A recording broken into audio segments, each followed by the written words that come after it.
This is the Thoughts from a Page podcast, where I interview authors about their latest works. Listen to what inspired the storyline, how their covers and titles were chosen, their personal connection to the story, and other fascinating tidbits about the authors themselves. My name is Cindy Burnett, and I love to talk about books. I can be found on Instagram and Pinterest at Thoughts from a Page. And if you have any comments about the podcast or feedback for me, I can be reached at Cindy H. Burnett at att.net. Natalie Jenner is the international best-selling author of the Jane Austen Society, a fictional telling of the start of the society in the 1940s in the village of Chawton, England, where Austen once lived. Natalie was born in England and emigrated to Canada as a young child. She obtained her BA and her LLB from the University of Toronto, and in addition to a brief career as a corporate lawyer, worked as a recruiter, career coach, and consultant to leading law firms in Canada for over 20 years. Most recently, Natalie founded the independent bookstore Archetype Books in Oakville, Ontario, where she lives with her family and 2 rescue dogs. I absolutely loved the Jane Austen Society and selected it as a June Buzz Reads pick for my monthly column for the Buzz magazines, and it will be one of my top 10 reads for 2020.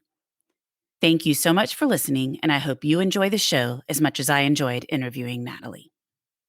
Welcome, Natalie. The Jane Austen Society is one of my favorite reads this year, and I'm really excited to talk with you about it. Wow, Cindy, thank you so much. I mean, I'm thrilled that you enjoyed the book, and I love talking about Jane Austen and about my story and my character. So thanks so much for having me on today. Of course. Well, why don't we start by you talking a little bit about the book? Tell me about the Jane Austen Society.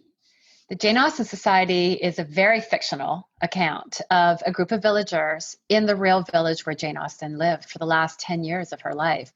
And these characters have come together at the tail end of World War II. They're all coming out of trauma and grief and loss of some kind, some of them from both world wars. And the Jane Austen cottage is in their midst. And up until this point in history, in real life as well, no one had thought aggressively of trying to save it.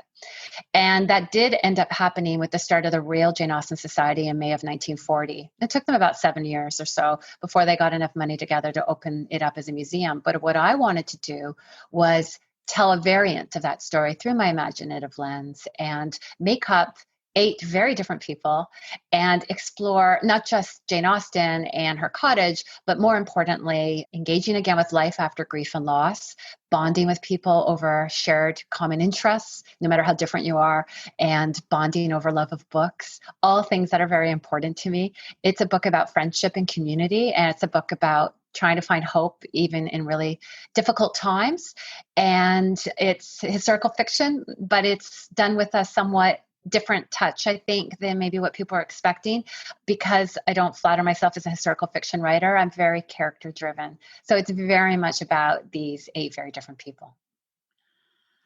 I didn't realize that the Jane Austen Society had started around 1940 and the beginning of saving her home and everything. That's interesting that you sort of paralleled it, but then told your own story. Yeah, in fact, I didn't realize when I was writing the book until about a year ago that the actual Jane Austen Society started in May of 1940. So exactly 80 years before my release month, which was a month that was picked by my publisher with no mindfulness of that. So it felt very karmic. Yeah, what are the odds? Yeah. How did you learn about the subject matter for the book, and then how did you become interested enough in it to want to write about it? What's really interesting, I've always been a lifelong fan of Jane Austen, and I'll go into that more later. But for me, I had always been aware of the museum and society. My first trip to the museum took place 30 years ago as a backpacking undergrad in England, where I was born. I would go back in the summers. And I remember going to see the museum before the Colin Firth Pride and Prejudice wet shirt phenomenon had started, which increased visits to the Jane Austen House Museum by about 250%, I'm told. When I went to see it, it was just a much more smaller enterprise. And so I was always aware of it. I made an effort to read lots of different books over the years about fandom around Jane Austen, because as my favorite author, I've always been very interested in why. Why is it Jane Austen? Why can I not get enough of her? Why do I turn to her in difficult times in my life? Why do I reread those books every few years? I really wanted to, as I grew older and saw her resonate for me at different times in my life, I wanted to understand the magic and how she was doing it. And then when I hit a difficult time in life with a very devastating health diagnosis for my husband, who is right now outliving some statistics with his incurable lung disease. It's a terminal incurable disease called IPF. And we spent a year just working through that and trying to figure out what was going on. And I was turning to Jane Austen so much. And at the end of that very difficult, quiet year, I felt like writing again for the first time in 10 years. I had tried very, very hard for many years when I was younger and had 5 manuscripts locked away in a drawer. But this time, I think the muscle that I had developed, Cindy, over time, but also the muse, the inspiration of wanting to myself keep engaged with life, even when I didn't think I was up to much besides watching Cheers and Frasier on an internal loop, And I was also reading a lot about Jane Austen, and this book was a way to explore how to stay engaged and having a passion. And that's how it all came about. I'm always amazed how frequently another Jane Austen book will come out. They're all very different in different perspectives, either continuing one of her stories or a retrospective, or your book talking about preserving her memory and the society. I just think it's fabulous. She definitely has a lasting power that few authors have. She does. She has legs. She's very much, I think, a writer that was of her time, but her focus, again, being on character and being on the different aspects of human nature and how we're all different, but we're also all the same. I think the more universal themes in her works were what drove her, and importance of community as well. And I think that because of that, she wasn't too pinned down when she wrote by exploring socioeconomic, historical, political, and other types of themes. And I think that enables us years and centuries later now, 200 years later, to kind of make a real imaginative leap into her pages and really engage with the characters and what they're going through in a way that resonates with us and is, I think, somewhat unique. I put her up there with Shakespeare in terms of the universality of her themes and the freshness and accessibility of her lens into human nature. I agree completely. And the other thing that I was thinking about as I read your book was that I had read it initially in the spring before coronavirus began, and I reread it before we're talking today. And it really has a lot of themes that help us deal with the pandemic, I think. I absolutely agree. I mean, I think there's a reason I turn to her in difficult times. I think that besides allowing us to do good imaginative work and see ourselves in her pages and see our neighbors and our friends, I think she's just so in command when she writes. I call her the master of masters. If Henry James is the master, she's the master of masters. She's in such control with her prose and with her plot and with her characters. And I think when you read her, you feel a calmness. I think both the cleanness of her prose and its accessibility 200 years later to us. It doesn't sound archaic at all. There may be some vocabulary we don't recognize, but the flow of her prose is so highly logical. I think she appeals to a lot of lawyers for that reason. And a lot of lawyers have come to me through this process. I'm a former lawyer myself. I think you might be too, Cindy. Is that right? I am. That's what I was just going to say. I am no, too. there's something very logical about her prose that just continues to challenge people, I think, intellectually, and always makes sense. So I think when you read her, you're in a position of feeling this person knows what they're doing and it's all going to somehow turn out okay. And I think the way she builds her plots to those, what we consider to be romantic or happy endings, but what they really are is cathartic explorations of how to stay true to yourself despite the parental and societal and other types of expectations on you, and how in staying true to yourself, you can find happiness. And I think that's what she's really about. And I think there's something very inspiring and hopeful about that. I also think as I've read her books over time, and my two favorites are Pride and Prejudice and Persuasion. But Me as too. Oh, really? Oh, I just love them both so much. And I have read them and reread them and reread them. But over time, as I've read several of their other stories again, I identify at a different age with different characters. And I think I understand Emma better as I've gotten older. Yes. And what I loved about your book was some of your different characters had favorites from their different stories based on their own personalities and who resonated with them. And it was really fun to read that and hear why they liked Emma or Lizzie Bennet or whoever it was that they identified with. It's funny because I too have grown to appreciate Emma more as now a parent of a daughter of marriageable age. It was about exactly Emma's age, almost 19, but Emma I think is 21. But in going through the stages of life, I've become both more open-minded, but also more recognizing of how life experiences, who raises us, if it's a hypochondriacal Mr. Woodhouse, right? Or if Miss Bates and Emma is alone with her mother who's hard of hearing all day and she's nattering along. As I've gotten older, I have increased, I hope, my well of empathy and sympathy for these characters. And I wanted to reflect that in my own book. I wanted to interrogate why certain characters resonate with me, why they sometimes resonate with others more. And the book was just a great vehicle to take my own characters and have them explore the very things I was interested in. I think Cindy, in the end, I wanted to create my own little society at a difficult time in life because I wasn't quite ready after a year of reading Jane Austen and reading about her. I wasn't quite ready to leave her world. I'm not sure I'm ever quite ready to leave her Yeah. world, Natalie. Yeah. I'll finish reading a book, one of them, and I'll be like, okay, I guess I need to move on to another one. But that's what's fun about the Jane Austen Society is that I'm still reading about Jane Austen, but it's a different story and incorporates a lot of her works.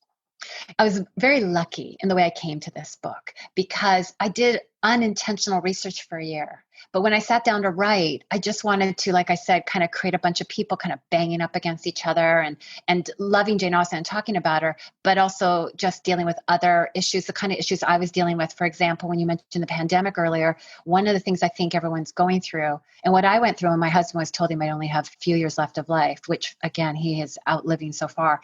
But one of the things I think that you start to feel is what's called anticipatory grief. And that is the loss of the future you thought you were going to have. And I wanted to explore through these characters, how do you stay hopeful, and mindful about that? So it is very interesting to me that my book was an outlet for me, a form of, I guess, literary therapy, and has, I think, really helped me get through this difficult time. So like you said, it's maybe a good pandemic read, but more importantly, the people that get back to me on it and send me emails have told me it's helped through myriads of experiences. And as an author, that's the absolute most rewarding aspect, is the connection with readers. I absolutely agree. And that's wonderful that your husband is doing well. And I'm Yeah. sure that's really hard for all of you trying to deal with that. I think it's one of those things that you do go through some sort of psychological process of grieving and you learn to live more in the moment. You have to. And I think that with my characters in my book, what I wanted to explore was when you're really given a lot on the plate of life, like a lot of bad stuff, and you just really don't know how to make something positive from it. I learned to start small. And my family we were taking bucket list trips and we went and renewed our vows in the heart of Chianti in Tuscany in a little hilltop chapel. We did some amazing things, but I also wanted to go back to England on my own, visit the village where Jane Austen had lived. And I was really immersing myself in her world. And I knew some people were kind of like, they couldn't quite understand that, I think. But for me, it was just a very minor form, but what I could handle at a very difficult time of re-engaging with life. And that was what I think would share with people, both through my book, but today as well, is that sometimes it's just baking something new. Sometimes it's taking a bike ride. Sometimes it's talking to someone that you haven't spoken to before. It can be very small things. I think Jane Austen wrote very much in a way about, those visits. Everyone's visiting, and that's what their life was, going Right. for visits. But it's not just visiting. It's, as a community, finding ways to elevate and lift others instead of tearing each other down, which is why I think the picnic scene in Emma just comes out of nowhere like a lightning bolt when you have one character, Emma, the heroine ostensibly, flat out insulting a very sort of socially helpless individual, Miss Bates, in a way that she gets taken to task for. And it really just jumps out at you that what Jane Austen is saying is that we're not going to act like that. That is not going to be helping any of us. And I think she was very concerned about, I wouldn't say a moral life in terms of necessarily religious life, but a life that is productive and helpful to others and then comes back and helps ourselves. Well, and just being caring, kind individuals. Absolutely. Well, I was going to ask you about your research, and you mentioned a little bit about going back and visiting her village, but what all did you do for your research? So like I said, I've always collected and read these books on fandom, and I had a bunch of them on the shelves. And as I was rereading her books in order, I started turning to all these books I collected, and I started buying more and more of them. And when I did the trip, I had a whole week on my own to spend in both the houses at the heart of my book, Chawton House, the very large estate that her brother had inherited through an interesting story all on its own, and the actual cottage that Jane Austen lived in on his estate that would be turned into the museum. And I would be alone sometimes in these very important rooms. And I remember it was a very special time for me. It was kind of like a time where I felt both the weight of the history around me on this, what I would now call a research trip, unintentional, and also the beauty, but also learning to coexist at the very same time with the trauma that we were going through as a family. I think I got renewed vigor and hope from that experience. So 6 months later, when I sat down to write, I never really looked back, Cindy, on my research. I just started writing these characters. The research was sort of whispering in my ear. And so that was why things kind of came out almost like a Molinex, like food processor or blender. I took like a lot of the historical facts, but it kind of came out through my imaginative world looking quite different than it did in reality. And I wanted it to be all very fictional for a reason, because I wanted to let my characters go in whatever directions they wanted to and not feel pinned down by the facts. Oh, sure. And I think that's a fun part of historical fiction. There are many different components, and some people take someone's story and fictionalize it, but use most of their lives. And then other people, I think, take a time period or an era and write about it. And I enjoy both equally. And so I thought it was really fun to visit these group of people while they're kind of working through their own problems, but also using Jane Austen as a remedy for them. Yeah, I think that the wonderful thing about historical fiction is its breadth. If it's set in the past, it might be historical fiction. If it traces the life of someone who lived and it does it faithfully, it's giving you so much education and knowledge and understanding about a real person. And you can always derive so many important lessons from that. And if, like with my book, the people are completely made up, but the events or the sort of key historical facts are real, it's just another way for us as people to explore different things that we might be interested in doing and get inspiration from that type of a tale. Or learn about a new place we want to visit. And now I'm dying to go to Chawton. When we were in London last time, we went to Bath and visited her museum, specifically because I wanted to visit her museum, and it was just fascinating. And they talked a little bit about Chawton and her house and everything there, but now I'm dying to go. Chawton is wonderful. I have been many times. I actually didn't really get inside Chawton House until the trip that inspired this book. And I think the two are very connected. But I've been to Chawton and the Jane Austen's House Museum, her cottage, many, many times. And it really is, Cindy, one of those typical sleepy little British villages, chocolate box perfect, 300 to 400 people, one pub, one tea room, and a church. And then two world-class like museums that have, tour buses, 70,000 tourists a year in buses, right around the corner. But it's a very inspirational, calming place to visit. I definitely hope you can get there soon. Well, I know we talked a little bit earlier about Pride and Prejudice and Persuasion being our favorites, but I'd love to hear a little bit more about why they're your favorites, or if there are additional ones that are also your favorites. Well, I'd say that Pride and Prejudice is my favorite, and Emma and Persuasion are both close seconds, which is half her canon. So at that point, I think I just love them all. But I think Pride and Prejudice is my favorite because it was my first. I was quite young, 9 or 10, when I found a copy on my parents' shelves. It was just like a book inside a box. And I remember starting to read it and just being really captured by how I could read it, number one, knowing it was an older book, but also recognizing in Mr. and Mrs. Bennet, my parents, all my friends' parents in those first few pages. And it just sucked me in right away. So it's like my first love. I love Persuasion because I love Anne Elliot. I think she's just a wonderful heroine.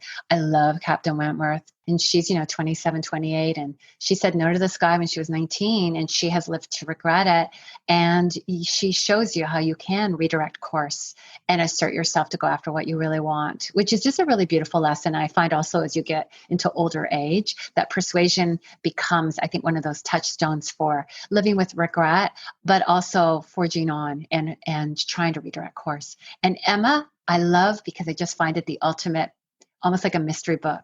A detective novel. They say, actually, some people call it the first modern detective novel, but it's so full of clues that you could read it over and over again. Every time you read it, you see something new in the mouth or a description of another character, and you just go, oh, that's why that happened, and I never noticed that before. And I find that very fun. Well, and I feel like you mimicked Persuasion a little bit without spoiling anything in a couple of the relationships in your book, which was fun to see. Yes, I actually had characters from most age groups. And one thing I knew when I started, well, I knew very little when I started. I knew I was going to call it the Jane Austen Society, and I knew I would have 8 to 10 characters, and I kind of knew some of their jobs. But that was all I knew when I started to type. And of those 8 to 10 characters, I wanted it to be evenly split, men and women, because I wanted to pay homage to the male fandom over the years that I think has maybe gone a little lost in popular culture because of the co-opting, I think, by popular culture, the shorthand of the chick lit, sort of more romance aspect that people put on our books.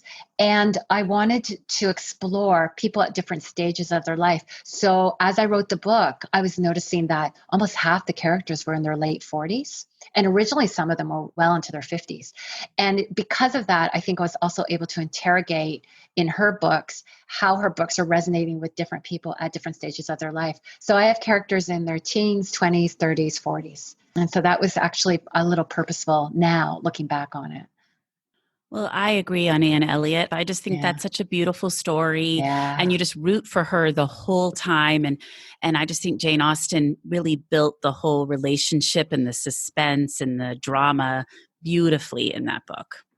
Yeah, she did a wonderful job. And I think she was, at the peak of her powers, right? I mean, that is the last fully completed manuscript. And I think when she completed it, she was less than a year away from death. Whether she knew how sick she was or not, there is a very sort of elegy feel, autumnal feel to that book. It's a great book to read right now. I usually say start with Pride and Prejudice, but Persuasion is the perfect book for fall. It is the perfect book for fall. Another question that I had for you was related to the knights and that estate. I know that Jane Austen's brother inherited that estate. Is that what happened in real life?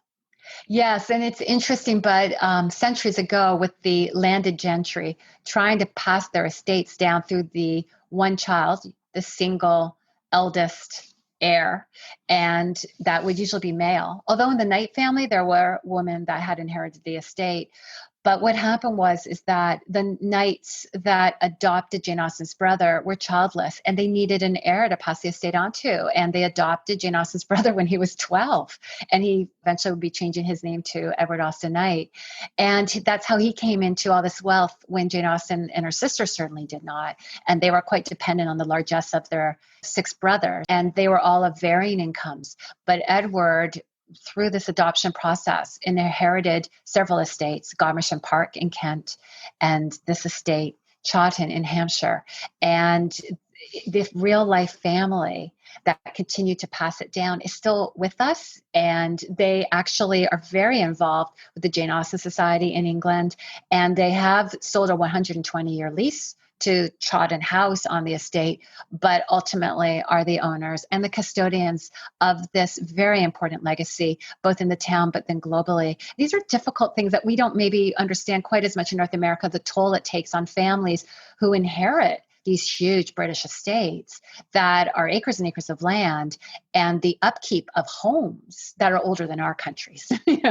So you'll have like a 500-year-old home, and the upkeep alone is astronomical. So it's quite a burden.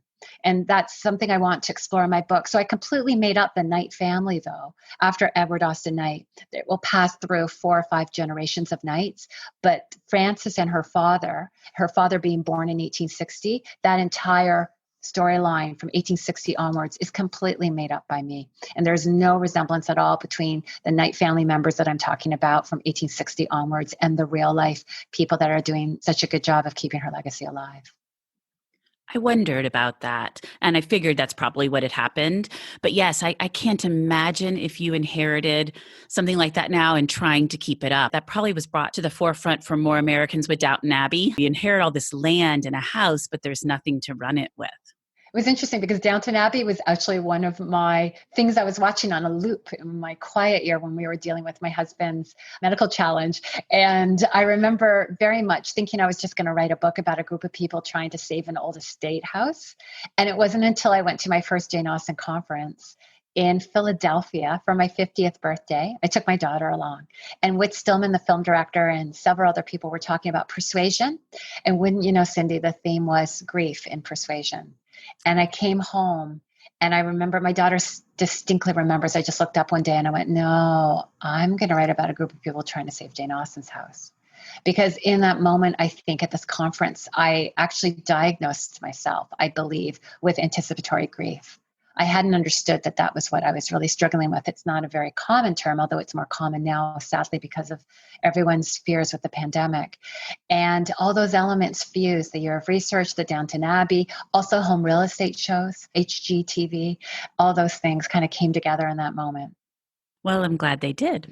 Did you have a say in your cover at all? I think it's beautiful and just perfect for the story. And I was curious if you had a say or if it was presented to you, how all that came about. I was just so happy to have a book deal after trying for decades to get published that I was just like, if they sent it to me and I was happy with it, that was good. I loved this cover when I saw it. But the irony was that I had said to my agent, I only have one request in advance for the cover.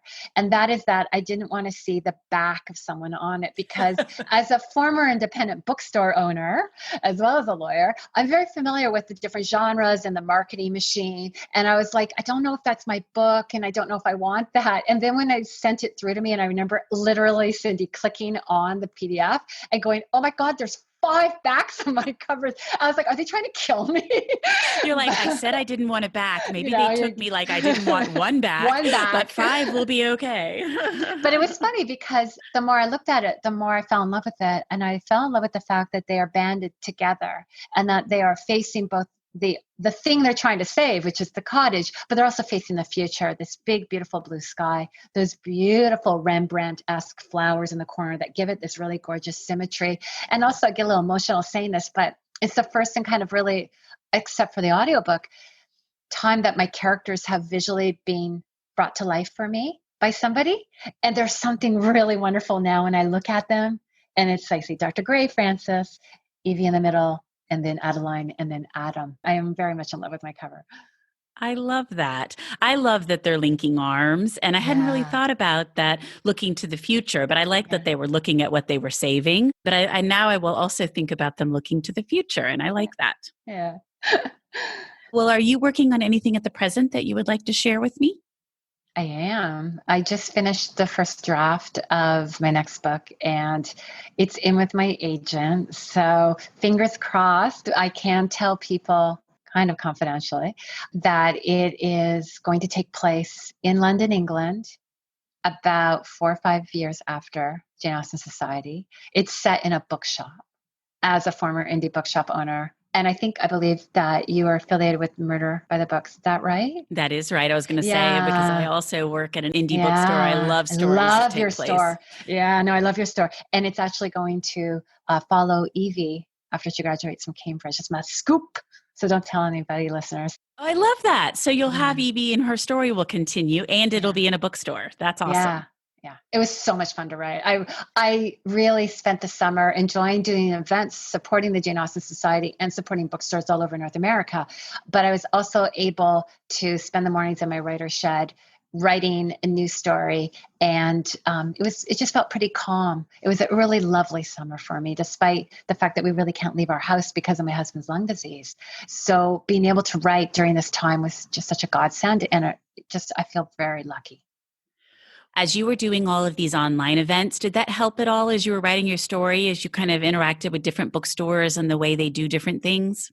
That's such a great question because I hadn't thought of that, but it definitely did. Because the great thing about an independent bookstore is it's itself. It's not based on anybody else. And it has grown up in accordance with what the consumers and the community want it to be, need it to be. And bookstore owners are so incredibly intertwined and giving to their communities. The one thing I would hope that everyone could understand and appreciate is how hard, I don't think anyone works harder than an independent bookstore owner. I've been a lawyer, I've been an HR manager, I've been a stay-at-home mom, but being a bookstore owner was the hardest job I ever had.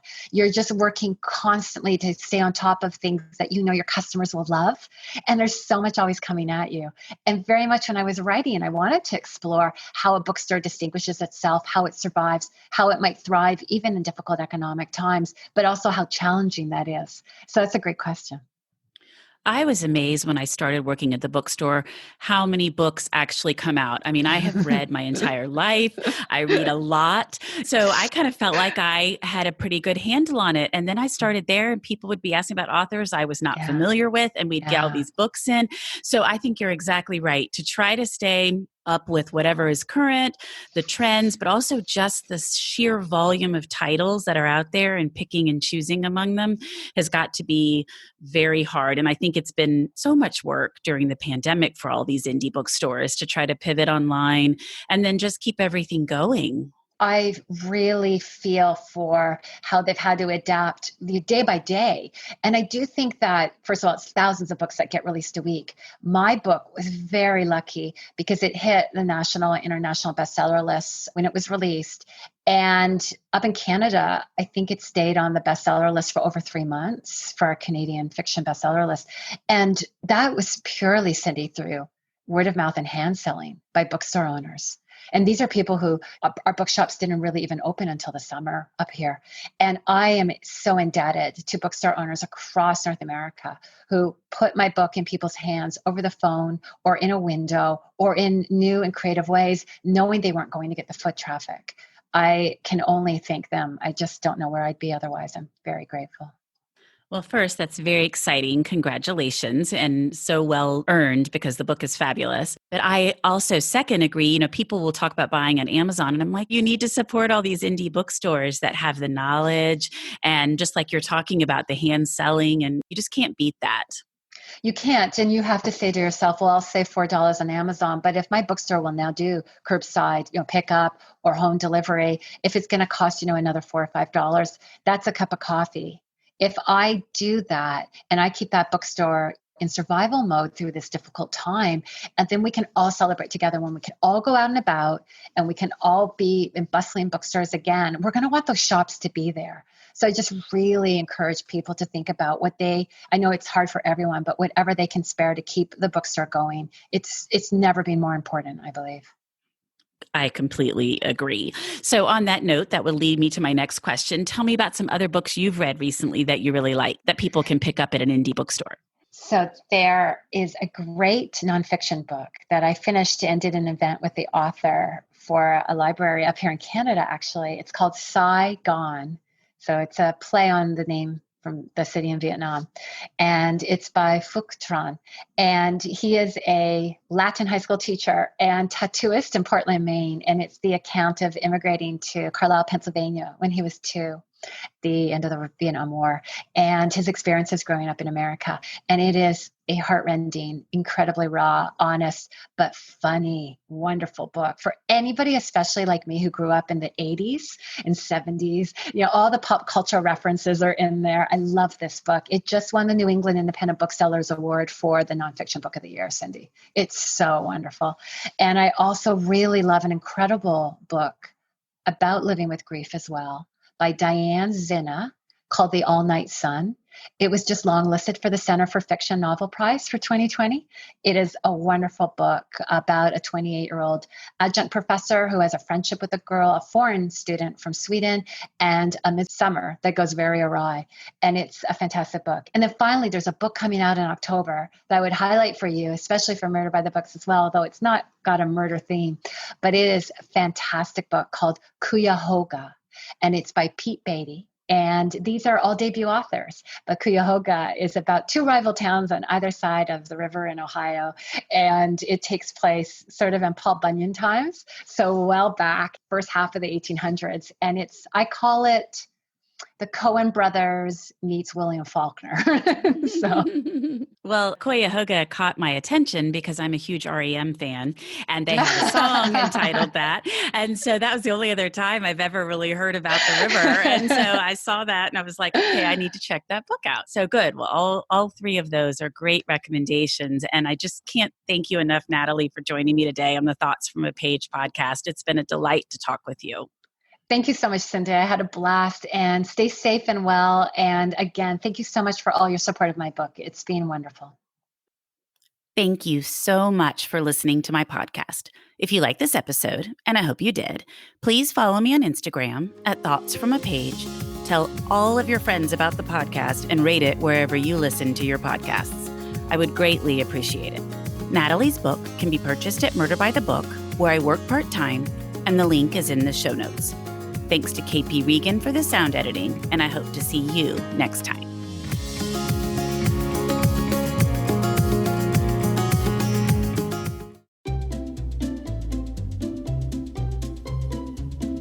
Hello, and welcome to Novel Conversations, a podcast about the world's greatest stories. I'm your host, Frank Lavallo, and for each episode of Novel Conversations, I talk to two readers about one book. And together, we summarize the story for you. We introduce you to the characters, we tell you what happens to them, and we read from the book along the way. So if you love hearing a good story, you're in the right place. Our 9th season is coming this fall. Tune in to hear from some of the all-time great authors, Charles Dickens, Jules Verne, F. Scott Fitzgerald, and more. Subscribe to Novel Conversations wherever you listen to podcasts.